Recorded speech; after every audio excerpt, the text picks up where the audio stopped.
Na aula de hoje mostrarei como fazer o cadastro de um empregador pessoa física. Então, pessoal, vamos acessar o menu Arquivos, Empresas, Empresas. Clicar no botão Inserir. O primeiro campo a ser preenchido é o apelido, né? Lembrando que é importante seguir um critério na definição deste apelido da empresa, porque depois que gravar este cadastro, o apelido não poderá mais ser alterado, ok? Como é um cadastro de pessoa física, obviamente eu não vou cadastrar o CNPJ. Informar a razão social.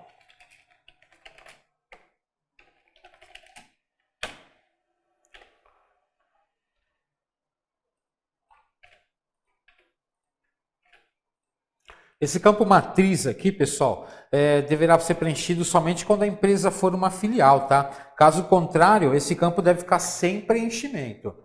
Somente quando eu tiver uma empresa matriz e filial e no cadastro da filial, eu vou colocar esse campo aqui, ó, essa informação do apelido da matriz, tá certo? Bom, esse campo tipo ambiente e social. Aqui será demonstrado se a empresa está no ambiente restrito a testes ou no ambiente oficial, tá? No meu caso não está marcando nada porque essa empresa, claro, eu estou começando o cadastro dela agora e ela ainda não está habilitada para o e-social. Status e-social. Aqui vai mostrar o último histórico do envio do evento S1000, S1005 e S1020, que são os eventos que compõem aí o cadastro da empresa, certo? No botão Ver Histórico, aqui vai demonstrar de forma resumida, né, o histórico de eventos enviados para o e-social. Então aqui vai trazer se o evento foi reprovado, se foi sincronizado, enfim, todo o histórico dos envios desses 3 eventos que compõem aí o cadastro da empresa. Esse campo aqui em cima, cadastrada em, aqui deverá ser informada a data de cadastro dentro do sistema Folha Fênix, tá, pessoal? Aqui não é a data de cadastro na junta comercial, por exemplo, tá? É a data que eu estou cadastrando a empresa. Encerrada em. Este campo é preenchido quando a empresa é encerrada, ou seja, quando você vai lá e dá a baixa no CNPJ dela, tá certo? Inativada em. Aqui você vai preencher com a data da inativação, quando essa empresa não fazer mais parte da sua relação de clientes, tá? Quando ela já não faz mais parte daí da carteira de clientes do escritório. O início do e-social. Essa data só será preenchida a partir do momento, né? Na verdade ela vai ser preenchida automaticamente a partir do momento que eu habilitar a empresa para o e-social. Vamos falar agora um pouco das abas aqui de baixo. Ó. Então essa aba geral, pessoal, as informações contidas nela, né, ela é comum para o sistema G5 e Contábil Fênix, desde que esses 3 sistemas, Folha, Contábil e G5, estejam instalados no mesmo diretório, tá? Então, se eu tenho esses 3 sistemas instalados no mesmo diretório e em algum deles eu for no cadastro da empresa, na aba geral e cadastrar essas informações, ela vai aparecer para os 3, tá? Não há necessidade de eu cadastrar a aba geral para todos os sistemas da linha Fênix, ok? E a recomendação depois que eu clicar aqui, né, não só na tela de cadastro da empresa, mas em qualquer outra tela que exige endereço, é importante que vocês informem o CEP e tragam o endereço clicando no botão buscar, porque desta maneira o sistema vai buscar o endereço certinho, né, de acordo com o que está lá no site do correio, tá bom? Então não tem o risco de vocês preencherem algum dado de endereço errado. Bom, esse campo aqui, né, esse campo de documentos, aqui ele deve ser preenchido, nesse caso que eu estou dando um exemplo, de um cadastro empregador pessoa física, pessoal, isso aqui é muito importante, tá? Eu tenho que ter um CPF válido, tenho que ter um SEI e também o CAEPF, tá? Tem que ter essas 3 informações para que eu conclua efetivamente um cadastro de empregador pessoa física. Então vamos colocar lá o CPF, claro que eu estou colocando esses dados fictícios, né? Coloco lá o SEI e o CAEPF.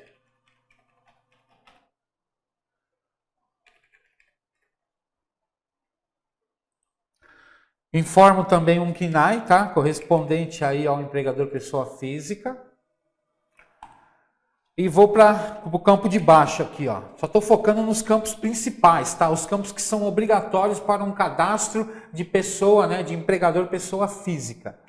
Início das atividades. Informações tributárias, capital social não é obrigatório informar, tá?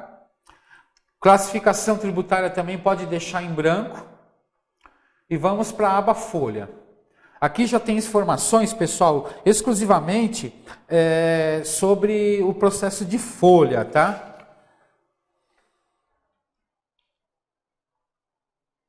Então, reparem que, para mim abrir esses campos, aliás, esses campos todos que têm o destaque do fundo amarelo, é campo de preenchimento obrigatório para o e-social, ok? Então, fiquem atentos aí. Para que eu abra esses campos, pessoal, ou eu clico aqui no quadradinho com 3 pontos, ou, conforme o cursor tá me informando ali, tá vendo? Ó, pressione até que Ctrl Enter para que eu abra esse determinado cadastro. Então, eu posso dar um comando Ctrl Enter, que ele também abre a tela, ok? Vamos cadastrar aqui o código FPAS. Aqui vocês têm que saber qual que é o código correspondente, tá? Ao pessoa física ali. Vou colocar o padrão. Informo o RAT. E também o código GPS aqui, tá?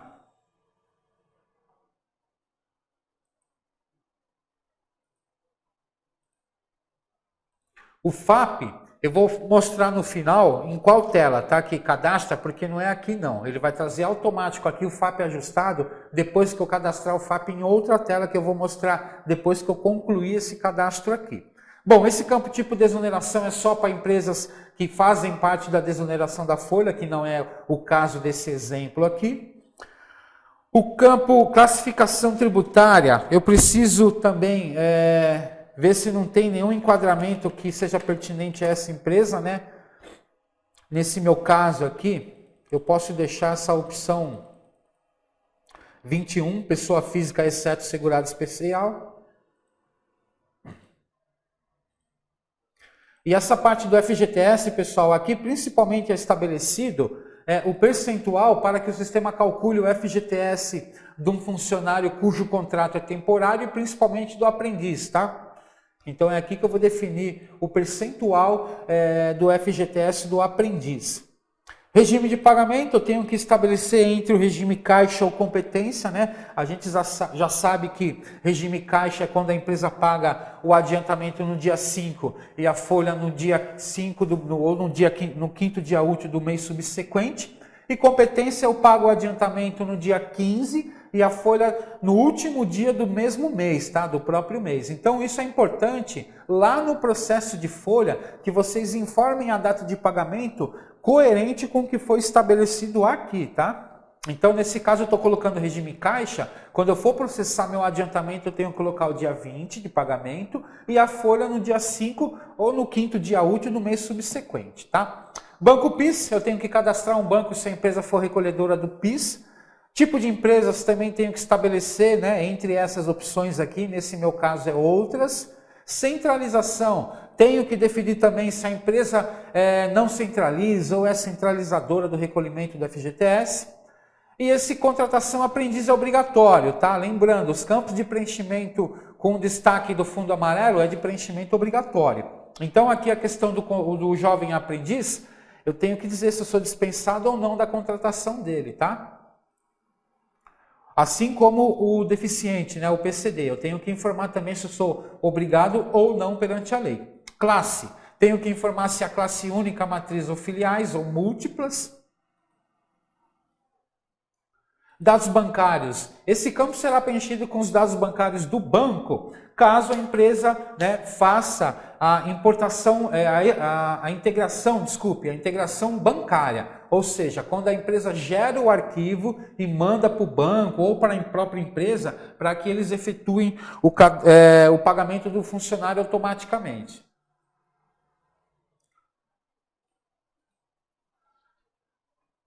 Aqui, o tipo de pessoa física, eu tenho que informar algumas dessas 3 opções, tá? Nesse caso, eu vou colocar como contribuinte individual e a categoria da empresa, que nesse caso, dentre essas opções, se enquadra na outros. O CAGED, se for o primeiro envio, eu tenho que afirmar aqui a data do primeiro envio. E esse campo integração contábil, ele serve para empresas, né, que faz a integração contábil, ou seja, para quando eu fecho a minha folha de pagamento, eu gero a integração contábil e os valores da minha folha é levado automaticamente lá para o nosso contábil Fênix. Ou também para um sistema que não seja da linha Fênix, tá? Que nesse caso seria o plano de terceiros aqui. Mas se eu for fazer a integração contábil, aqui eu tenho que informar o tipo de plano, se é geral ou individual, e a divisão desse plano, tá? Se é por empresa, local, departamento, etc. Se a empresa for participante do PAT, né, eu tenho que marcar para que essa informação seja levada para a RAIS e em seguida informar esses percentuais aqui relacionados ao PAT. Posso informar a quantidade de proprietários, mas não é obrigatório, e essa informação do controle de pontos já é obrigatória, porque empresas acima de 10 funcionários ela tem que ter um controle de ponto, ok? Aba escrita voltada para o nosso G5, eu não vou falar nada dessa aba aqui. A aba contabilidade, eu preciso preencher pelo menos esses campos com destaque em amarelo, tá? Mesmo que eu não faça a integração contábil, né? Se eu fizer a integração contábil, aqui em cima eu também tenho que estabelecer o plano de contas e alguns dados dessa tela, tá bom? Aba certificado digital. Aqui, pessoal, tenho que informar o certificado digital dessa empresa, tá? Se eu for enviar as informações para o e-social. Eu vou dar um exemplo bem rápido aqui, cadastrando um certificado da própria empresa, tá? Porque ele pode ser com procuração também. Então, nesse caso, eu vou colocar a opção 7, informar o modelo de certificado, se é o A1 ou o A3, né? Lembrando que o A1 é o arquivo e o A3 é aquela espécie de token, pendrive ou cartão com a leitora. Coloquei a um modelo, por eu ter estabelecido que é do próprio, né, da própria empresa o certificado, ele já me libera o caminho para informar onde esse certificado está instalado, tá? Então vou clicar aqui e vou até onde o certificado está instalado na máquina ou na rede. Dá um duplo clique, o sistema já vai me dar uma mensagem de que ele criou estas pastas dentro do diretório onde o sistema está instalado e dentro dessa pasta ele salvou uma cópia desse certificado. Aí basta eu informar a senha. Para quem tem dúvidas na configuração do certificado, clique nesse botão, veja como configurar o certificado, que você terá o passo a passo de todos os tipos de configurações, ok? Bom, vamos tentar gravar, tá? Eu digo tentar gravar porque o nosso sistema, ele trabalha com duas situações quando você tenta gravar e tem falta de preenchimento de campos. Então, uma delas é erro fatal. Se tiver erro fatal, ele não vai habilitar para que eu grave o cadastro, né? Até que eu corrija ou preencha esse campo obrigatório. No meu caso, ele só deu aviso. Avisos são campos que não são de preenchimento obrigatório. Aí sim ele vai habilitar para que eu efetue a gravação desse cadastro, ok? Nesse meu caso aqui.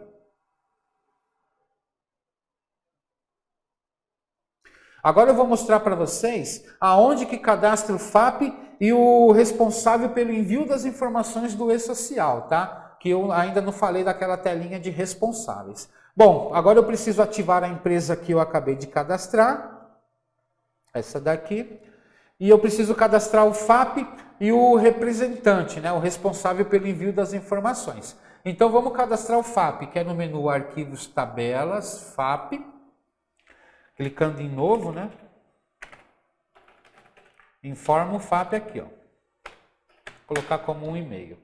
E também o representante pelo envio, né? O responsável pelo envio das informações para o e-social. Então é em arquivos responsáveis. Aqui, pessoal, eu posso clicar no botão novo e cadastrar ele, né? Manualmente. Mas se eu tiver já o cadastro desse responsável em outra empresa, eu clico no botão copiar, que eu posso copiar esse cadastro, né? Colocando aqui de outra empresa, informo o código do novo responsável e vou na empresa que eu sei que tem o cadastro dele.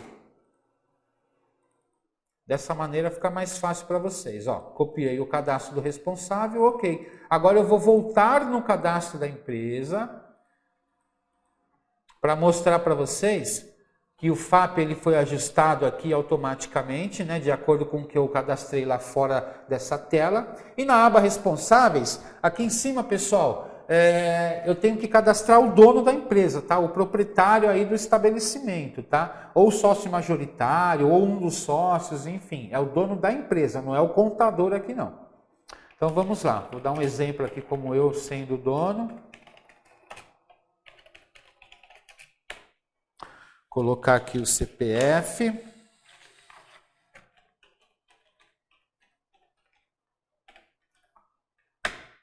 Me deu uma informação, porque eu estou colocando o CPF fictício, tá?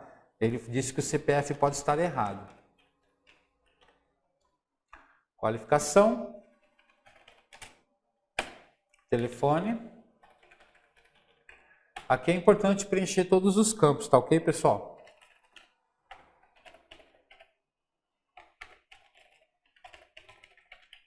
Colocar também o e-mail fictício. Se tiver site, pode colocar também. Não é obrigatório não, mas eu estou colocando, tá? Bom, aqui mais uma vez frisando, é os dados do dono da empresa ou do sócio majoritário, ou se for por cotas iguais, pode ser qualquer um deles. E aqui embaixo é o cadastro daquele responsável que eu fiz o cadastro lá em arquivos responsáveis, tá? Porque aqui sim seria o contador, tá? Aqui é o contador porque é o responsável pelo envio das informações, ok? Então agora eu clico em gravar. Pronto, dessa maneira nós concluímos aqui o cadastro de um empregador pessoa física. Lembrando mais uma vez que um empregador pessoa física, ele tem que ter o CPF válido, o SEI e o CAEPF. Tá certo, pessoal? Muito obrigado pela atenção e até a próxima aula.